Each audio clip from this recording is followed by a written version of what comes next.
Running ఉంటాయి sir బండ్లు అట్లా తీసుకొని అది మిస్టేక్ నేను కాదనట్లేదు కదా.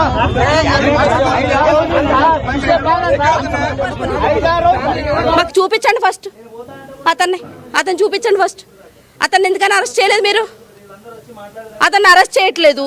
అతను మాత్రం సైలెంట్గా సైడ్ పెట్టేసి ఏదో విఐపి ఆఫీసర్ లాగా ఆయన దగ్గరికి వెళ్ళి స్టేట్మెంట్ తీసుకుంటున్నారు.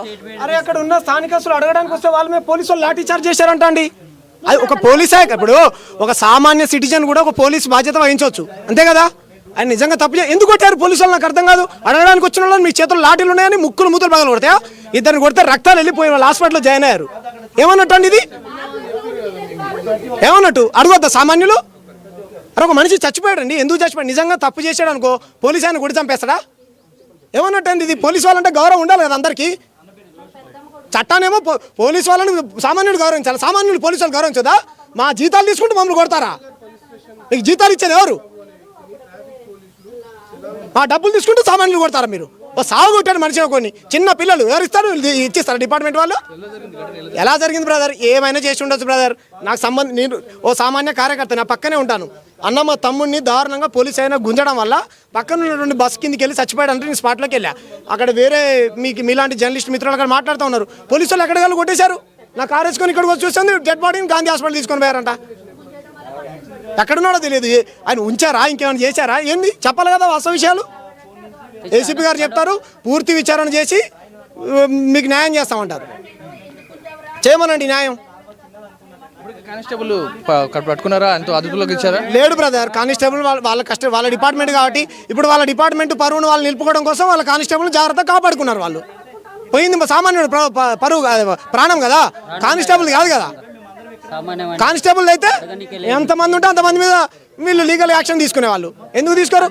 కానిస్టేబుల్ గారు చాలా మంచివారే అనుకోండి. అడగండి, పిలిపించి వాస్తవ విషయాలను అడగండి. మీలాగా ఆయన ముందు కూడా మైక్ పెట్టండి. ఏం జరిగిందో ఆయన వర్షన్ కూడా తెలుసుకోండి. మీరు చేసాను అడగండి, స్థానికస్తులు అడగండి. మాకేం కోపం లేదు కదా. ఏమన్నట్టండి ఇది? ఇది 100% నా దృష్టిలో ప్రభుత్వ హత్య. ఇది అతను అసలు బయటికి రానవట్లేదు సార్. వాళ్ళని బయటకు వస్తే కదా ఆయన మందు తాగడని తెలుస్తుంది మాకు. ప్రతి ఒక్కరూ మందు తాగడని చెప్తున్నారు. రైట్, ఇది ఇక్కడున్న సిచ్యువేషన్. అయితే పవన్ ఏదైతే ఈరోజు బాలనగర్ లో జరిగిన పవన్ ఆ కుటుంబం ఇప్పుడు ఏమంటోంది? మరీ ముఖ్యంగా అక్కడ పోలీసు ఉన్నతాధికారులు ఎవరైనా చేరుకున్నారా? కుటుంబానికి సంబంధించి వాళ్ళని ఓదార్చే ప్రయత్నం ఏమైనా జరుగుతోందా? కుటుంబం ప్రధానమైన డిమాండ్ ఏంటి ఇప్పుడు? రైట్, చూసుకుంటే మెయిన్ ఇదే ఇంపార్టెంట్ పాయింట్గా జరుగుతూ ఉంది. అయితే ఘటన జరిగింది. అయితే దీన్ని మేము చర్యలు తీసుకుంటాం దీనిపై అంటూ కూడా ఏసీపీ చెప్పడం జరిగింది. కానీ ఆ మృతదేహం ఇంకా ఎక్కడుంది అనేది కూడా ఫ్యామిలీకే కొంచెం కన్ఫ్యూజన్గా ఉంది. గాంధీ హాస్పిటల్ మార్చరికి పంపించామని చెప్పారు. సో బాధితులు ఎవరైతే అతను తమ్ముడు ఉన్నాడో అక్కడికి గాంధీ హాస్పిటల్కి వెళ్ళడం జరిగింది. అక్కడికి వెళ్ళినా అక్కడ మృతదేహం లేదని చెప్పడం జరిగింది. మళ్ళీ ఆయన తిరిగి బాలనగర్ పోలీస్ స్టేషన్కి వచ్చారు. తల్లులు కానీ భార్య కానీ వాళ్ళు ఇక్కడే ఉన్నారు. పోలీసులు ఒకటే వేడుకుంటున్నారు.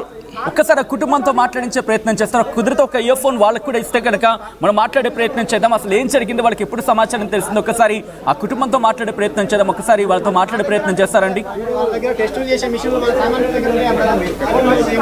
సార్ మీరు చెప్పండి, అది మెయిన్గా అసలు ఎలా జరిగిందంటారు? పోలీసులు ఏమని చెప్తున్నారు? మీకు రెస్పాండ్ అయ్యారు ఇప్పటి వరకు? యాక్చువల్గా నేను ఇప్పుడే వచ్చిన, అసలు స్పాట్లో ఏం జరిగిందో కూడా నాకు అంత ఐడియా లేదు. రైట్, మీరు పోలీసులు ఏమంటారు అమ్మా? మీకు ఇంతవరకు ఇన్ఫర్మేషన్ ఇచ్చారా? పట్టుకుంటాంటారా లేదంటున్నారు? రిమాండ్లో తీసుకుంటామని ఏం చెప్పట్లేదు కదా. వాళ్ళు రిమాండ్ చేసుకుంటామని ఏం చెప్తున్నారు, న్యాయం చేస్తామని చెప్తున్నారు. ఒక్కసారి వాళ్ళకి మీ ఇయర్ ఫోన్ ఇవ్వరా? సో దట్ కమ్యూనికేట్ అయ్యే ప్రయత్నం చేద్దాం. చాలు, అంతకన్నా ఏమొద్దు, న్యాయం చేయండి చాలు అంతే. చిన్న చిన్న పిల్లలు ఉన్నారు, ఆమెకి ఏమీ తెలియదు. వాళ్ళ వైఫ్ చదువుకుందో లేదో కూడా నాకు అంత తెలీదు. ఆమె బయటికి కూడా రాదు. ఆ అమ్మాయి, ఆ అబ్బాయి వాళ్ళని పోషిస్తాడు. చిన్న చిన్న బిడ్డలు ఉన్నారు. వాళ్ళదే అమలాపురం దగ్గర ముమ్మిడివరం, అక్కడ ఉంటారు వాళ్ళు. పొట్టకూటి కోసం అనేసి కూలి పనుల కోసం అని ఇక్కడ వచ్చి బ్రతుకుతున్నారు. అతను పొద్దున్నే సామాన్లు తెచ్చుకుంటానని వచ్చాడంట. మరి అతను ట్రాఫిక్ పోలీస్ గుంజేయడం వల్లే అతను పడిపోయాడు. మాకు అది న్యాయం చేయండి చాలు, అంతకన్నా ఏమీ వద్దు. మేము కోరుకునేది అదే. ఇప్పుడు అతన్ని ట్రాఫిక్ కానిస్టేబుల్ వల్లనే చనిపోయాడు కాబట్టి అక్కడ ఉన్న లేడీస్ అందరూ కలిపి ట్రాఫిక్ అమ్మ మీరేమవుతారమ్మా జ్యోతి బాబుకి? ఆ కానిస్టేబుల్ మేము వచ్చేటప్పటికే లేడీస్ అందరూ పట్టుకుని అతను కొట్టేశారంట. నువ్వు అతను గుంజేసావు, అతను చచ్చిపోయాడని వేసి లేడీస్ అందరూ కలిపి ఇలా మామూలుగా వెళ్ళేవాళ్ళు.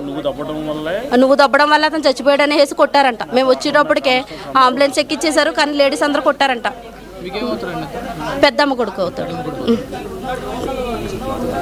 పవన్ ఒక్కసారి మీ ఇయర్ ఫోన్ ఆమెకి ఇవ్వరా అండి? చూడండి, అక్కడ ఒక బాబు అయితే అక్కడ చూసిన వాళ్ళు అందరూ వాళ్ళు ఎవరో మాకు తెలియదండి, న్యాయం జరగాలని అందరూ కూడా అక్కడ మాతో పాటు సపోర్ట్ చేసి మాతో పాటు నిలబడ్డారు అందరూ కూడా. అదేనండి. అసలు అసలు ఎన్ని గంటలకు వాళ్ళకి ఇన్ఫర్మేషన్ తెలిసిందంటే పవన్? సామాన్యమైన ప్రజలు ఒక అబ్బాయి ఎవరైనా ఒకరు ఇట్లా ఉంటే అప్పుడే మూమెంట్ తెలుసుకోరా, భయపెట్టారా, చెక్ చేయరా? మరి అతనికి ఎందుకు చెక్ చేయరు? ఆల్ రైట్, మళ్ళీ మా ప్రతినిధి పవన్ దగ్గరికి వెళ్ళే ప్రయత్నం చేద్దాం. ఒకసారి మీరు చూడొచ్చు, ఆ కుటుంబం అక్కడే కూర్చుంది. అదిగో ఆ ట్రాఫిక్ కానిస్టేబుల్, అదిగో మీరు చూడొచ్చు, లెఫ్ట్ సైడ్ బాక్స్ లో కనిపిస్తున్న ఆ వ్యక్తికి సంబంధించి ప్రశ్నించడం జరుగుతోంది. ఎందుకు మీరు గుంజారు, ఎందుకు మీరు లాగాల్సిన పరిస్థితి వచ్చింది అంటూ కూడా ప్రస్తుతం ఆ కుటుంబం కావచ్చు, ఆయనకు సన్నిహితులుగా ఉన్నవాళ్ళు కావచ్చు, వాళ్ళు అక్కడికి చేరుకుంటున్నారు, ఆందోళన బాటపట్టారు. మీరు చూడొచ్చు, అప్పటికి పోలీసుల చుట్టూతో చేరుకుని ట్రాఫిక్ పోలీస్ మీద చేసుకున్నట్టుగా మనకి తెలుస్తోంది. ఆ కుటుంబం చెప్తున్న దాని ప్రకారం ఒకసారి మీరు చూడొచ్చు, ఆ మహిళ కొద్దిసేపటి క్రితం మన ఆర్టీవీతో మాట్లాడిన సందర్భంలో అక్కడ మీరు చూడొచ్చు కాన్వర్సేషన్ జరిగింది. అటు పోలీసు అదిగో మీరు చూడొచ్చు, చొక్కా పట్టుకొని మరి ఆమె నిలదీస్తోంది. అసలు ఎందుకు లాగాల్సి వచ్చింది? ట్రాఫిక్ చలాల విషయం ఉంటే కనుక ఆ బండిని సీజ్ చేసే ప్రయత్నం చేయండి, ఆ బండి ఇంటి అడ్రస్ కనుక్కోండి, ఇంటి అడ్రస్కి వెళ్ళి బండి సీజ్ చేసే ప్రయత్నం చేయండి. కానీ రోడ్డు మీద ఇంత దౌర్జన్యంగా, ఇంత అన్యాయంగా గుంజడం ఏంటి? ట్రాఫిక్ పోలీసులు అయ్యుండి, నిబంధనలు తెలుసుండి, సేఫ్